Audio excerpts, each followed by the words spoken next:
Takže našou dnešnou úlohou je opraviť tento manipulátor, pretože neštartuje a nejde ani pohyb ramena. Tematika dneskajšieho videa je, že to neštartuje. Čo už má za následok vybitá batéria a to, že sa to počas jazdy vyplo, má za následok tento alternátor, ktorý nedobíja a počase, ktorý živí palivovú pumpu a ostatné veci okolo, aby nakladač išiel, tak počase roboty nakladač zhasnú, takže batéria sa vybije, nemá čo dobíjať a tým pádom kaput. Tlačítko na štartovanie tiež nešlo, to je chybou tohto reláčka. Je tam chyba niekde polámaný proste kábel po ceste. Tu je odhalený, takže... Aj to sa môže, tým pádom sa to muselo štartovať iba cez kľúč, takže to je problematika.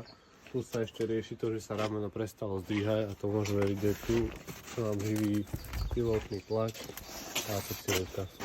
A problém v tejto cievke bolo, že sem nešlo napätie, tým pádom nám nešlo ani rameno, ale keď sme priložili napätie napriamo sem z druhej batérie, tak sa pekne zoplo a rameno išlo tak ako má.